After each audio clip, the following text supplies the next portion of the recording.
স্বজনদের সঙ্গে ঈদ উদযাপনে বাড়ি ফিরছে মানুষ, ট্রেন ও বাসে ভিড় বাড়ছে। মহাসড়কে চাপ থাকলেও যানজট না থাকায় স্বস্তি।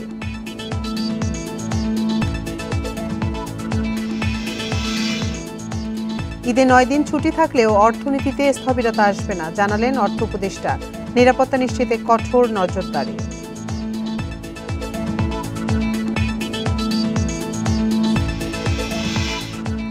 নতুন বাংলাদেশ গড়তে চ্যালেঞ্জ নিয়ে সংস্কার কাজ চলছে, বললেন প্রধান উপদেষ্টা। চীনে বোয়াও সম্মেলনে ভাষণ।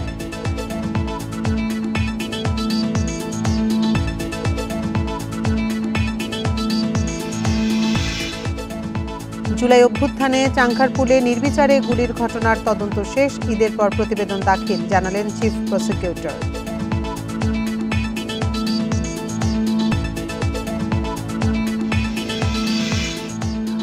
$297 কোটি টাকার অবৈধ সম্পদ অর্জনের মামলায় আলোচিত ঠিকাদার জি.কে. শামীমের 5.5 বছরের কারাদণ্ড, তার মাকে খালাস।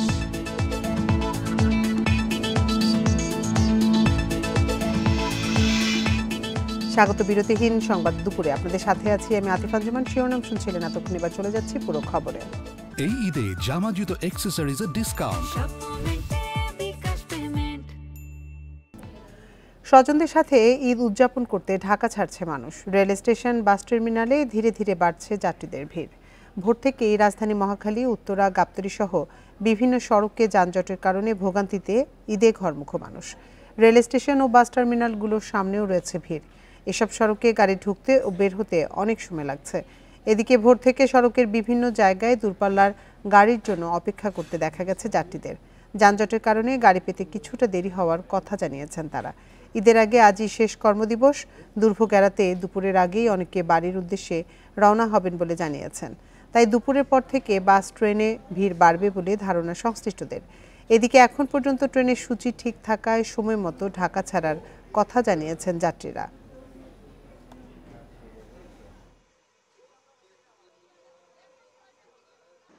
টিকিটটা সাথে সাথে আসার পরে পেয়ে ফেলছি।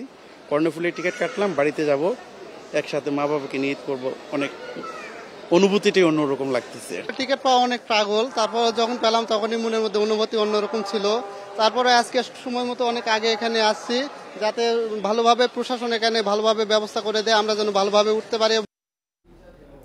ঈদযাত্রার আরো খবর জানাতে রাজধানী মহাখালী বাস টার্মিনাল থেকে আমাদের সাথে যোগ দিচ্ছেন সহকর্মী বুদ্ধদেব কুণ্ড। বুদ্ধদেব, আপনি তো কিছুক্ষণ আগে কল্যাণপুরের পরিস্থিতি জানাচ্ছিলেন, এখন আছেন মহাখালী বাস টার্মিনালে। সেখানকার পরিস্থিতি কেমন দেখছেন? যাত্রী চাপ কেমন সেখানে?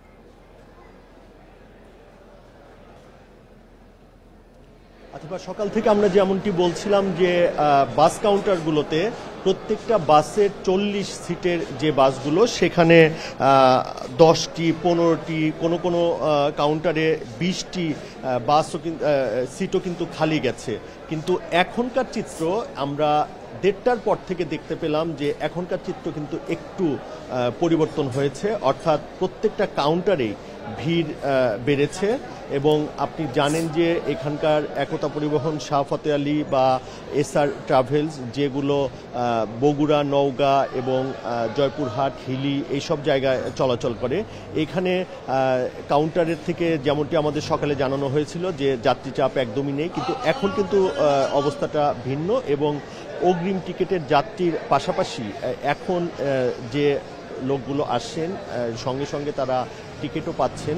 কোনো কাউন্টারে আমরা যেমন কল্যাণপুরে ছিলাম, সেখানে হানিফ বা শ্যামলী পরিবহনের যে রাজশাহী বা চাপাইগামী যে টিকিটগুলো, সেগুলো কিন্তু আগে বিক্রি হওয়ার জন্য যারা এখন নতুন করে আসছে তারা অনেকটা বিপদে পড়েছে। কিন্তু মহাখালী বাস স্ট্যান্ডে আমরা কাছের যে জেলাগুলো যেমন সিরাজগঞ্জ, নওগাঁ বা টাঙ্গাইলের, সেখানে কিন্তু এখনও যারা আগে থেকে টিকিট কাটেনি তারা এসে টিকিট পাচ্ছেন। কিন্তু একটু দূরের যেগুলো, যেমন কি বলছিলাম রাজশাহী, নাটোর বা চাঁপাইনবাবগঞ্জের, সেগুলো কিন্তু সেই যাত্রীগুলো এখন এসে অনেকটা ভোগান্তিতেই পড়েছেন, কারণ অগ্রিম টিকিট বিক্রি হয়ে যাওয়ার জন্য তাদের কিন্তু এখন আর নতুন করে কোনো টিকিট পাচ্ছে না।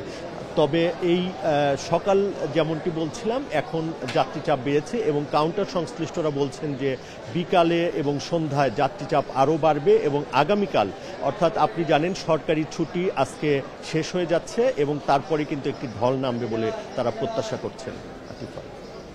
মহাখালী বাস টার্মিনাল থেকে জানাচ্ছিলেন সহকর্মী বুদ্ধদেব কুণ্ড।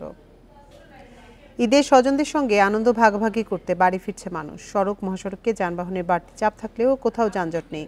যানজট নিরসন ও ঘরমুখী যাত্রীদের নিরাপত্তায় কাজ করছেন আইনশৃঙ্খলা রক্ষাকারী বাহিনীর সদস্যরা।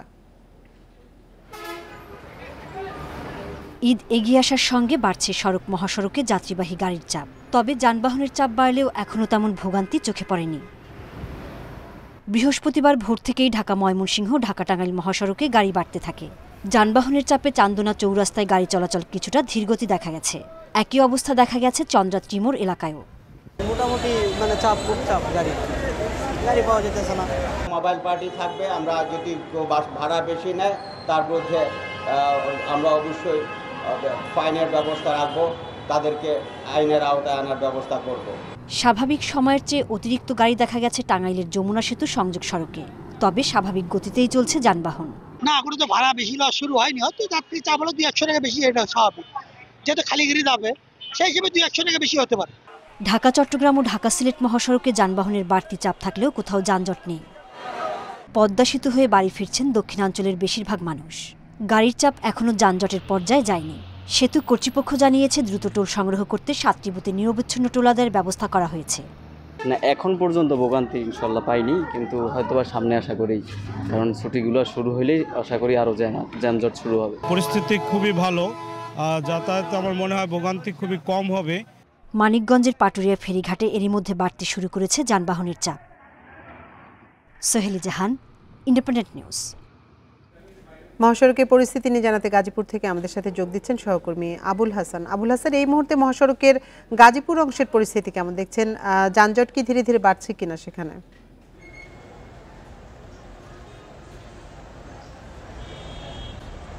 দেখুন, সকালে যে গাড়ি চাপ ছিল বেলা বাড়ার সঙ্গে সঙ্গে সেই গাড়ির চাপ কিন্তু অনেকটাই বেড়েছে এবং এই কারণে গাজীপুর এলাকা, টঙ্গী, ভোটবাজার এবং চান্দনা চৌরাস্তা অংশে কিন্তু গাড়ির চাপ রয়েছে এবং গাড়ির ধীরগতি রয়েছে। গাড়ি বাড়ার সঙ্গে সঙ্গে কিন্তু এই পয়েন্টগুলোতে মানুষের উপস্থিতিও আমরা দেখেছি অনেকটাই বেড়ে গেছে এবং এখানে যারা যাত্রী এবং চালক তারা যেটি বলছেন যে চান্দনা চৌরাস্তা এলাকায় এখানে ঢাকা থেকে যে ছেড়ে আসা গাড়িগুলো সেই গাড়িগুলো এখানে থামছে এবং যাত্রী ওঠানামা করছে, যার কারণে এই অংশে কিছুটা জটলা রয়েছে। এছাড়া গাজীপুর অংশে যে উড়াল সেতুটি রয়েছে, এই উড়াল সেতুর সংযোগস্থলে কিছুটা সরু লেন রয়েছে, যার কারণে সেখানে গাড়ি ঠিকমতো যেতে পারছে না। আরেকটি বিষয় হচ্ছে চান্দনা চৌরাস্তা থেকে যে ঢাকাগামী গাড়ি যাওয়ার কথা, সেই গাড়িগুলো কিন্তু বিএটি যে উড়াল সেতু এখানে হওয়ার কথা ছিল যেটি ঢাকাগামী, সেটি না হওয়ার কারণে নিচ দিয়ে যে গাড়িগুলো যাচ্ছে সেই গাড়ি চাপ বেশি থাকায় এই গাড়িগুলো কিন্তু ধীরগতিতে যাচ্ছে।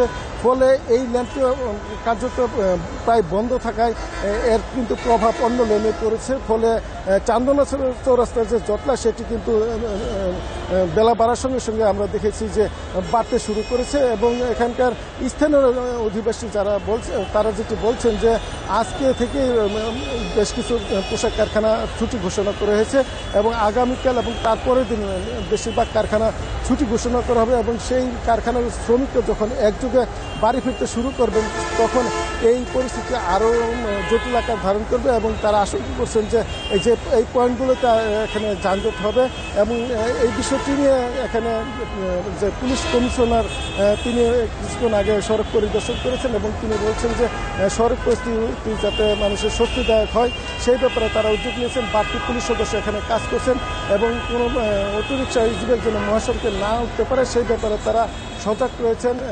চাঁদাবাজি বন্ধ এবং অতিরিক্ত ভাড়া যাতে না নেওয়া হয় সে ব্যাপারে তিনি কিন্তু যাত্রীদের আশ্বস্ত করেছেন। যদিও যাত্রীরা বলছেন যে আবুল হাসান, আপনি আরো তথ্য সংগ্রহ করুন, আমরা পরবর্তীতে আবার আপনার সাথে যোগাযোগ করব। গাজীপুর থেকে জানাচ্ছিলেন সহকর্মী আবুল হাসান।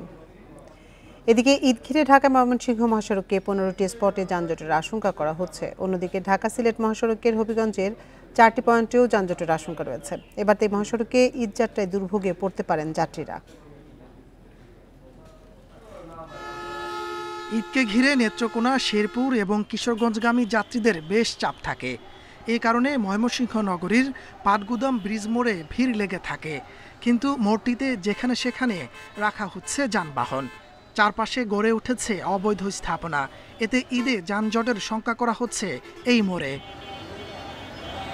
এছাড়া সড়কের যেখানে সেখানে যাত্রী ওঠানামা ও বালুবাহী ট্রাক রাখায় ত্রিশাল বাস স্ট্যান্ড সহ কমপক্ষে 15টি স্থানে যানজটের আশঙ্কা করছেন চালকরা। এই বিষয়ে নজরদারির পাশাপাশি 3 চাকার বাহন চলাচলে বিধিনিষেধের দাবি তাদের। যেই জায়গায় পায় কাটা যেই জায়গাতে গাড়ি ঘোরা এলায় তার জন্য আর কি যানজট বেশি হয়। কোনো প্রশাসন নাই, কোনো যাত্রী কোনো লোক নাই, তার কারণে জ্যাম লাগে। সড়কের পাশে অবৈধ স্থাপনা উচ্ছেদের কথা জানিয়েছে সড়ক ও জনপথ বিভাগ। আর যানজট নিয়ন্ত্রণে আইন প্রয়োগের কথা বলছে পুলিশ। সড়কের পাশে যে অবৈধ বাজার বসে বা যে স্থাপনাসমূহ আছে, ফুটপাতে যেগুলো আছে, যে স্থাপনাগুলো আছে, এগুলো আমরা দ্রুত অপসারণের ব্যবস্থা নিব জেলা প্রশাসন এবং জেলা পুলিশের সহযোগিতায়। ট্রাফিক আইন ভঙ্গ করলে যে কঠোর ব্যবস্থা নেয়ার যে বিষয়টা, সেটা অন্যান্য সময় বিভিন্ন সময় আমরা শিথিলতা দেখিয়ে থাকি। এবারে কোনো শিথিলতা আমরা দেখাবো না। এদিকে ঢাকা সিলেট মহাসড়কের হবিগঞ্জ অংশে যানজটের আশঙ্কা করছেন যাত্রীরা। মহাসড়কটিতে 6 লেনের চলমান নির্মাণ কাজের পাশাপাশি 3 চাকার বাহনের দৌরাত্ম্য চিন্তার কারণ হয়ে দাঁড়িয়েছে সবার। বিশেষ করে মাধবপুর, অলিপুর, শায়েস্তাগঞ্জ ও রোস্তমপুর টোলপ্লাজা এলাকাতে 3 চাকার গাড়ির দাপট সবচেয়ে বেশি। মাধবপুর বাজার, নতুন ব্রিজ, অলিপুর এবং রোস্তমপুর টোল প্লাজায় আমরা সিস্টেমেটিক কিছু পদ্ধতি অবলম্বন করব যাতে কোনো যানজট না হয়। যানজট নিরসনে মহাসড়কের 4টি গুরুত্বপূর্ণ পয়েন্টে হাইওয়ে পুলিশের সার্বক্ষণিক 21টি পেট্রোল টিম কাজ করবে বলে জানিয়েছে প্রশাসন। তাপস সরকার, ইন্ডিপেন্ডেন্ট নিউজ। নাটোরের লালপুরে প্রাইভেট কার নিয়ন্ত্রণ হারিয়ে গাছের সাথে ধাক্কা লেগে বাবা ও মেয়ে নিহত হয়েছেন। আহত হয়েছেন আরও 2 জন। বেলা 11টার দিকে লালপুর উপজেলার কদিম চিলান ইউনিয়নের গোধরা এলাকায় এ দুর্ঘটনা ঘটে। নিহতরা হলেন শাহরিয়ার হোসেন শাকিল ও তার 2 বছরের মেয়ে মারিয়া আক্তার। পুলিশ জানায়, যশোর থেকে প্রাইভেট কার নিয়ে ঈদের ছুটিতে বগুড়ার শাহজাহানপুর গ্রামের বাড়িতে যাচ্ছিলেন শাহরিয়ার হোসেন শাকিল, তার স্ত্রী ও মেয়ে। পথে নাটোর পাবনা মহাসড়কের গোধরা এলাকায় পৌঁছালে প্রাইভেট কারটি নিয়ন্ত্রণ হারিয়ে গাছের সাথে ধাক্কা লেগে দুমড়ে মুচড়ে যায়। পুলিশ ঘটনাস্থলে গিয়ে 4 জনকে উদ্ধার করে হাসপাতালে নিয়ে গেলে চিকিৎসক 2 জনকে মৃত ঘোষণা করেন। শাকিলের স্ত্রী ও প্রাইভেট কার চালককে চিকিৎসার জন্য রাজশাহী মেডিকেল কলেজ হাসপাতালে পাঠানো হয়।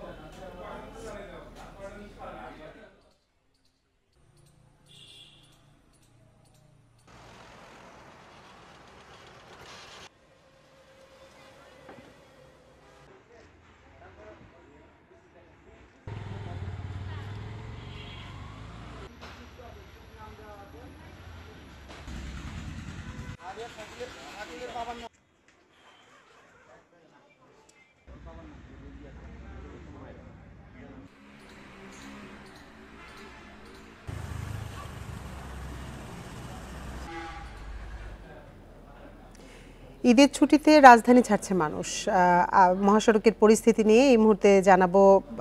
সাভার থেকে আমাদের সাথে যোগ দিচ্ছেন আমাদের সহকর্মী রুবেল আহমেদ। রুবেল, মহাসড়কের সাভার অংশের এই মুহূর্তের পরিস্থিতি আপনি কেমন দেখছেন? সেখানে গাড়ির চাপ কেমন?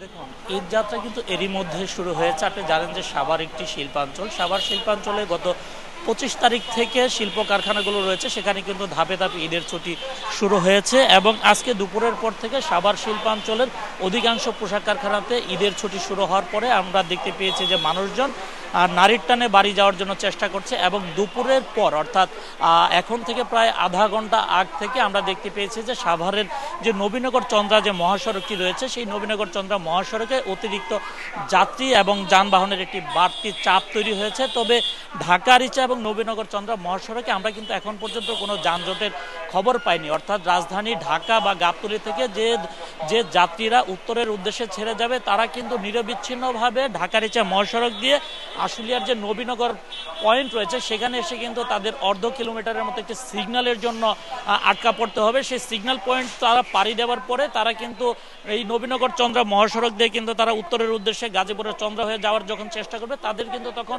বাইপাইল যে ত্রিমোড় আছে সেখানে কিন্তু একটি সিগন্যাল পয়েন্ট এবং আপনি জানেন যে সেখানে উত্তরবঙ্গগামী দূরপাল্লার যে যানবাহনগুলো রয়েছে সেখানে সেই বাসগুলোর কাউন্টার রয়েছে। অর্থাৎ সেখানে যাত্রী যারা রয়েছেন তারা ওঠার জন্য বাসগুলো সেখানে থামাতে হচ্ছে, যার কারণে বাইপাইল ত্রিমোড় কেন্দ্রিক অর্ধ কিলোমিটারের মতো যানবাহনের একটি দীর্ঘ সারি তৈরি হয়েছে। অর্থাৎ বাইপাইল ত্রিমোড় যারা পাড়ি দিবেন, ঢাকা থেকে যারা ছেড়ে আসছেন তাদেরকে বাইপাইল ত্রিমোড় পাড়ি দিতে অতিরিক্ত 30 থেকে 40 মিনিট সময় ব্যয় করতে হবে। এছাড়া এরপরে যাত্রীরা কিন্তু উত্তরের উদ্দেশ্যে গাজীপুরের চন্দ্রার দিকে অনেকটা নিরবিচ্ছিন্নভাবে একটানা চলে আসতে পারবে জিরানী বাজার পর্যন্ত। জিরানী বাজারে এসে একটি ইউটার্ন পয়েন্ট রয়েছে, সেখানে কিন্তু গাড়িগুলো যখন ইউটার্ন নিচ্ছে এবং এখান থেকে যাত্রীরা ওঠানামা করার যখন চেষ্টা করছে, সেখানে কিন্তু যানবাহনের একটি দীর্ঘ সারি তৈরি হয়েছে। আমরা যাত্রীদের সাথে কথা বলার চেষ্টা করেছি, তারা বলছেন যে এখন পর্যন্ত সড়কের পরিস্থিতি স্বাভাবিক রয়েছে। আমরা এখন পর্যন্ত যানবাহনগুলোতে অতিরিক্ত যাত্রী দেখতে পাইনি, তবে অনেক মানুষকে আমরা কিন্তু দেখতে পেয়েছি যে খোলা ট্রাক, অর্থাৎ ট্রাকের মধ্যে করে কম টাকায় কম ভাড়ায় যাওয়ার জন্য কিন্তু অনেকে নিম্ন আয়ের যারা রয়েছেন কম টাকায়, তারা কিন্তু ঈদ আনন্দ ভাগাভাগি করতে ঝুঁকি নেই কিন্তু ট্রাকে করেও বাড়িতে যাওয়ার চেষ্টা করছেন। আমরা পুলিশ প্রশাসনের সাথে কথা বলার চেষ্টা করেছি, তারা কিন্তু এই খোলা ট্রাকে পিকআপে করে যাত্রীদেরকে না যাওয়ার জন্য কিন্তু তারা কিন্তু উৎসাহিত করেছে। এবং সড়কের এখন পর্যন্ত যদি বলি, ঈদযাত্রা আনুষ্ঠানিকভাবে শুরু হলো সাভারের ঢাকা-রিচা এবং নবীনগর চন্দ্রা মহাসড়ক দিয়ে যান চলাচল স্বাভাবিক রয়েছে, তবে সড়কে অতিরিক্ত যাত্রী ও যানবাহনের চাপ তৈরি হলেও এখন পর্যন্ত কোনো যানজটের খবর আমরা পাইনি। ধারণা করা হচ্ছে বেলা বাড়ার সাথে সাথে হয়তোবা এই চাপ যদি বৃদ্ধি পায়, সেক্ষেত্রে সড়ক মহাসড়কে যানজট তৈরি হতে পারে। সাভার থেকে মহাসড়কের সবশেষ পরিস্থিতি জানাচ্ছিলেন সহকর্মী রুবেল আহমেদ। এবার ঈদে 9 দিন ছুটি থাকলেও অর্থনীতিতে স্থবিরতা আসবে না বলে জানিয়েছেন অর্থ উপদেষ্টা ডক্টর সালেহউদ্দিন আহমেদ। সকালে সচিবালয়ে সরকারি ক্রয় সংক্রান্ত উপদেষ্টা পরিষদের বৈঠক শেষে একথা জানান তিনি। স্বরাষ্ট্র মন্ত্রণালয়ের সচিব নাসিমুল গনি বলেন, ঈদে সবার নিরাপত্তা নিশ্চিতে মাঠে থাকবে পুলিশ সহ আইন শৃঙ্খলা রক্ষাকারী বাহিনী।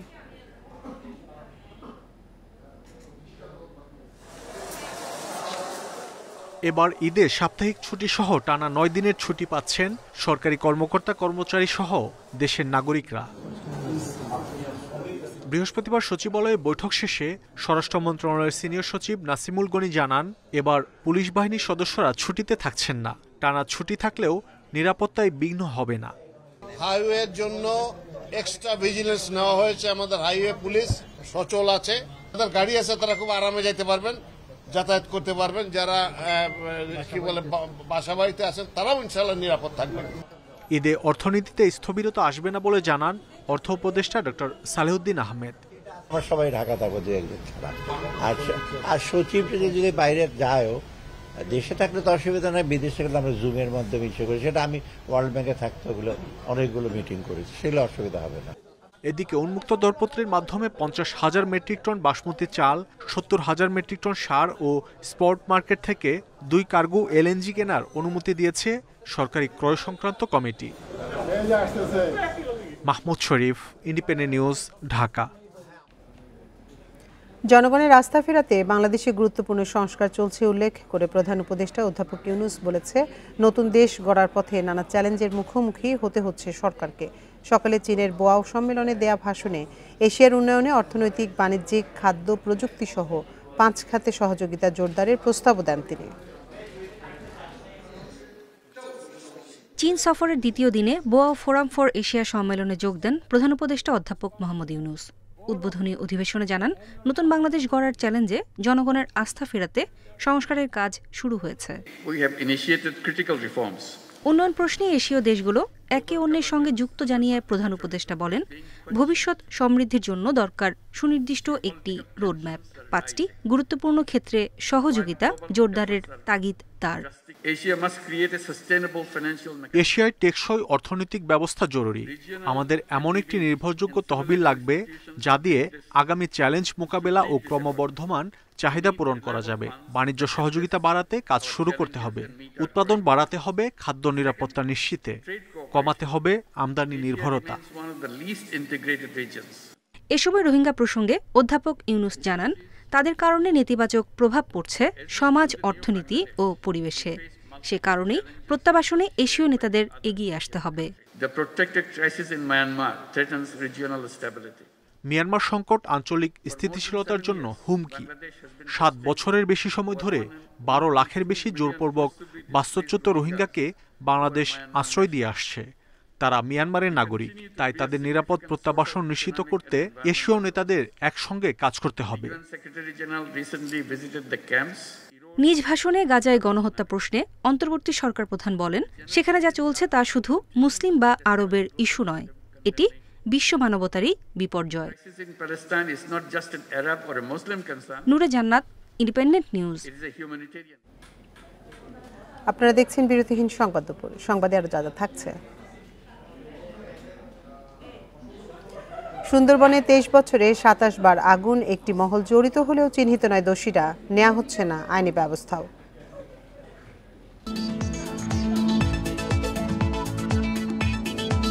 মোংলায় হতে পারে দ্বিতীয় চীনা অর্থনৈতিক অঞ্চল, বিডা চেয়ারম্যানের সঙ্গে চীনা প্রতিষ্ঠানের আলোচনা।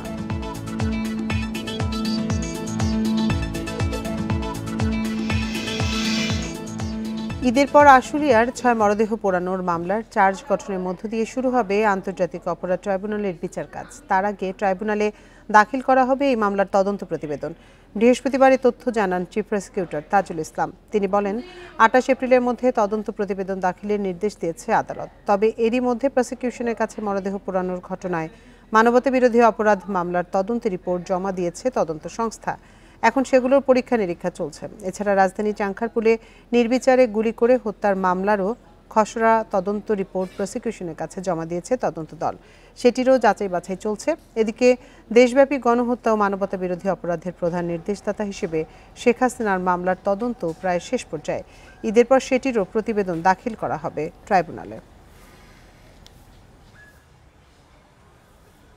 চাংখারপুল সংক্রান্ত যে আলাদা একটা মিসকেস ছিল, সেটিরও তদন্ত রিপোর্ট খসড়াটা আমাদের হাতে চলে এসেছে।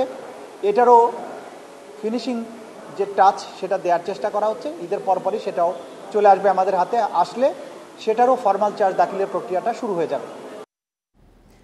এ নিয়ে আলোচনাতে ট্রাইব্যুনাল চত্বর থেকে আমাদের সাথে যোগ দিচ্ছেন সহকর্মী জাহিদুল বাশার। বাশার, জুলাই অভ্যুত্থানে তো চাংখারপুলে নির্বিচারে গুলির ঘটনার তদন্ত শেষ, আর ঈদের পর প্রতিবেদন দাখিল করা হবে। চিফ প্রসিকিউটর আর কি জানালেন?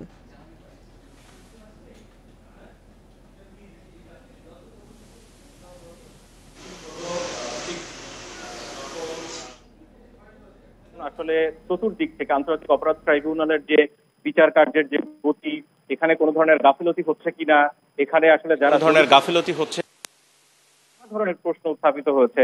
কিছুদিন আগে, এই দু একদিন আগে কিন্তু এই ট্রাইব্যুনালের গেটে শহীদ পরিবার থেকে একটা পক্ষ এসে তারা এখানে বিক্ষোভ করে গেছেন। সব মিলিয়ে এই পরিস্থিতিতে আজকে চিফ প্রসিকিউটর স্পষ্ট করে জানিয়ে দিয়েছেন যে ঈদের পরপরই আন্তর্জাতিক অপরাধ ট্রাইব্যুনালের আনুষ্ঠানিক বিচার কাজ শুরু হচ্ছে এবং সেটি শুরু হবে। আপনি জানেন যে খুবই আলোচিত একটি ঘটনা, সাভারে যে 6টি লাশ পুড়িয়ে দেওয়া হয়েছিল, সেই ঘটনার তদন্ত প্রতিবেদন দাখিল হয়ে গেছে এবং প্রসিকিউশনের কাছে দাখিল হয়ে গেছে। প্রসিকিউশন এরপরে ট্রাইব্যুনালে দাখিল করবে, এরপরেই আনুষ্ঠানিকভাবে চার্জ গঠন, তারপরে বিচার কাজ শুরু হয়ে গেল।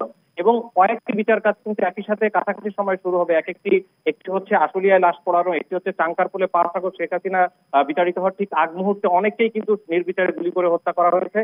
এবং এই মানবতা বিরোধী অপরাধের সবচেয়ে বড় গুরুত্বপূর্ণ যে মামলা, অর্থাৎ প্রধান নির্দেশদাতা হিসেবে শেখ হাসিনার বিরুদ্ধে বিশেষ যে একটি মামলা, সেই মামলা তদন্ত প্রতিবেদনও কিন্তু প্রায় শেষের দিকে প্রসিকিউশনের হাতে চলে আসবে কয়েকদিনের মধ্যে। ঈদের পর সেটি দাখিল হবে, অর্থাৎ 3-4টি বড় মামলার বিচার কাজ শুরু হয়ে যাবে। এখানে আরেকটি বিষয় আজকে গুরুত্বের সাথে চিফ প্রসিকিউটর এটি বলেছেন এবং যে বিষয়টি নিয়ে 2-3 দিন আগে ইন্ডিপেন্ডেন্ট টেলিভিশনে কিন্তু বিশেষ প্রতিবেদন প্রচার হয়েছে, তারপর থেকে বিভিন্ন মহলের নজরে এসেছে বিষয়টি, সেটি হচ্ছে এই ট্রাইব্যুনালে বিভিন্ন আসামিদের বিরুদ্ধে যখন গ্রেপ্তারি পরোয়ানা জারি করা হয়, দেখা যাচ্ছে যে গ্রেপ্তারি পরোয়ানা এখন জারি হচ্ছে ঘন্টা দুয়েকের মধ্যে যারা এখানে জড়িত আসামি, বিশেষ করে বিভিন্ন পুলিশ কর্মকর্তা, সেই আসামি পুলিশ কর্মকর্তারা হয়তো কেউ বরিশালে রয়েছেন, কেউ রাজশাহীতে রয়েছেন, কেউ চাঁদপুরে রয়েছেন, কিন্তু তারা এই প্রতিবেদন এখানে গ্রেপ্তারি পরোয়ানা দাখিলের কয়েক ঘন্টার মধ্যে তারা জেনে যাচ্ছেন এবং তারা স্টেশন থেকে ছুটতে যাচ্ছেন, গা ঢাকা দিয়ে যাচ্ছেন। জি বাশার, আপনি আরো তথ্য সংগ্রহ করতে থাকুন, পরবর্তীতে আমরা আবার আপনার সাথে যোগাযোগ করব। অবৈধ ও জ্ঞাত আয় বহির্ভূত সম্পদ অর্জনের অভিযোগে দুদকের করা মামলায় আলোচিত ঠিকাদার জিকে শামীমকে 5.5 বছরের কারাদণ্ড দিয়েছে আদালত। একই মামলায় তার মা আয়েশা আক্তারকে খালাস দেওয়া হয়েছে। সকালে ঢাকার বিশেষ জজ আদালতের বিচারক মোহাম্মদ রবিউল আলম এর রায় ঘোষণা করেন। কারাদণ্ডের পাশাপাশি জিকে শামীমকে 1 লাখ টাকা অর্থদণ্ড, অনাদায়ে আরও 6 মাসের কারাদণ্ড দেওয়া হয়েছে। তবে জিকে শামীমের মা আয়েশা আক্তারের বিরুদ্ধে অভিযোগ প্রমাণিত না হওয়ায় তাকে খালাস দিয়েছে আদালত। 2019 সালে জিকে শামীম ও তার মায়ের বিরুদ্ধে 297,8,99,000 টাকার অবৈধ সম্পদ অর্জনের অভিযোগে মামলা করে দুর্নীতি দমন কমিশন।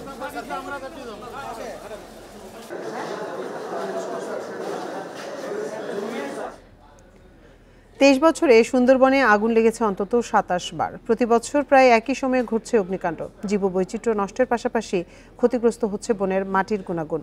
বন বিভাগের তদন্ত প্রতিবেদনে মনুষ্য সৃষ্ট কারণে আগুনের সূত্রপাত উল্লেখ করা হলেও চিহ্নিত হচ্ছে না দোষীরা। নেওয়া যাচ্ছে না আইনি ব্যবস্থাও। বিশেষজ্ঞরা বলছেন আগুনের ঘটনায় জড়িত একটি মহল।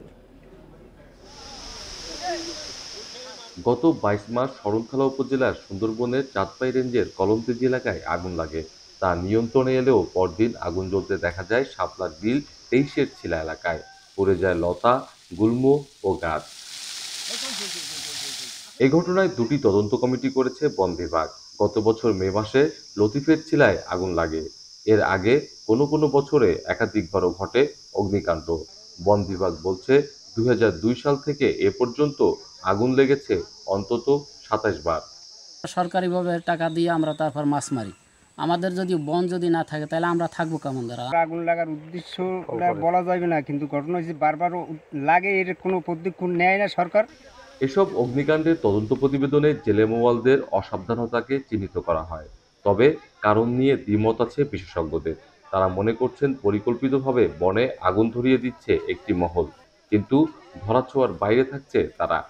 যারা এই কাজের সাথে জড়িত তাদেরকে যদি শনাক্ত করা না হয় এবং শাস্তিমূলক ব্যবস্থা বা আইনানুগ যে ব্যবস্থা সেটা যদি না নেওয়া হয়, তাহলে আগামীতেও এই ধরনের ঘটনা হয়তো ঘটতে থাকবে। এ বিষয়ে নজর রাখার কথা বলছে বন বিভাগ। দায়ীদের চিহ্নিতে কাজ চলছে বলেও জানান বন সংরক্ষক। কোনো স্থানীয়দের সাথে আলাপ করা হয়, অনেকে বলে যে ইচ্ছাকৃতভাবে দেয়া হয় এবং সেটা দিলে কিছু কিছু হয়তো সুবিধা হয়, সেটি আমাদের কানেও এসেছে। এটির জন্য আরও উচ্চ পর্যায়ের কমিটি গঠন করে বিষয়টিকে বের করে আনা, এবং সেজন্য আমরা কাজ করছি। অগ্নিকাণ্ড ঠেকাতে সচেতনতায় জোর দিচ্ছে বন বিভাগ। এছাড়া সুন্দরবন সুরক্ষা প্রকল্পের মাধ্যমে নেটিংয়ের পাশাপাশি দ্রুত পানি পেতে খনন করা হচ্ছে ভোলা নদী ও খাল। অভিজিৎ পাল, ইন্ডিপেন্ডেন্ট নিউজ, খুলনা। বাগেরহাটের মোংলা এলাকায় দ্বিতীয় চীন অর্থনৈতিক অঞ্চল প্রতিষ্ঠার সম্ভাবনা নিয়ে আলোচনা চলছে। বৃহস্পতিবার চীনের হাইনানে বোয়াও সম্মেলনের সাইডলাইন বৈঠকে দুদেশের কর্মকর্তাদের মধ্যে এ নিয়ে আলোচনা হয়। আলোচনায় অংশ নেন বাংলাদেশ বিনিয়োগ উন্নয়ন কর্তৃপক্ষ বিটার চেয়ারম্যান চৌধুরী আশিক মাহমুদ বিন হারুন এবং China civil engineering construction corporation CCECC এর সভাপতি চেন সিচ্যাং। বৈঠকে তারা মোংলায় অর্থনৈতিক অঞ্চল প্রতিষ্ঠার সম্ভাবনা নিয়ে আলোচনা করেন। এছাড়া বিশ্বব্যাপী CCECC পরিচালিত প্রকল্পগুলোতে বাংলাদেশি শ্রমিকদের কর্মসংস্থানের সুযোগ নিয়েও দুপক্ষের মধ্যে আলোচনা হয়।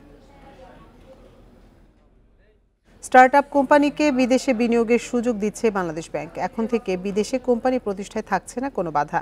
বৃহস্পতিবার কেন্দ্রীয় ব্যাংকে জারি করা পরিপত্রে এসব জানানো হয়। এতে বলা হয়, দেশের স্টার্টআপ ব্যবসা প্রতিষ্ঠান $10,000 বা সমপরিমাণ বৈদেশিক মুদ্রা বিদেশে পাঠাতে পারবেন। নতুন এ পদ্ধতিতে বিদেশে শুধুমাত্র একটি কোম্পানি গঠনের সুযোগ থাকছে। এছাড়া নিবাসী প্রতিষ্ঠানগুলো এখন থেকে ব্যাংকে আবেদন করেই বিদেশে কোম্পানি গঠনের জন্য রেমিটেন্স পাঠাতে পারবে। বৈদেশিক মুদ্রা নিয়ন্ত্রণ আইনের অধীনে এ অনুমতি দেওয়া হয়েছে। তবে আবেদনকারীর উদ্ভাবনী ধারণা থাকতে হবে বলে জানিয়েছে বাংলাদেশ ব্যাংক। পবিত্র লাইলাতুল কদর বা শবে কদর আজ সন্ধ্যার পর থেকে সারা বিশ্বের মতো বাংলাদেশেও ধর্মীয় ভাবগাম্ভীর্যে পালন করা হবে মহামান্বিত এই রাত। শবে কদর কথাটি ফার্সি, এর অর্থ হলো মর্যাদার রাত বা ভাগ্য রজনী। পবিত্র রমজান মাসে লাইলাতুল কদরে পবিত্র আল কোরআন নাজিল হয়েছিল, তাই রাতটি মুসলমানদের কাছে অত্যন্ত মহিমান্বিত। ইবাদত বন্দেগীর মাধ্যমে রাতটি পালন করবেন ধর্মপ্রাণ মুসলমানরা। পরম করুণাময়ের অনুগ্রহ লাভের আশায় নফল নামাজ, কোরআন তিলাওয়াত ও জিকিরে মগ্ন থাকবেন তারা। প্রতি বছরের মতো এবারও জাতীয় মসজিদ বায়তুল মোকাররম সহ দেশের সব মসজিদে ওয়াজ মাহফিল, ধর্মীয় বয়ান ও বিশেষ মোনাজাত আয়োজন করা হয়েছে।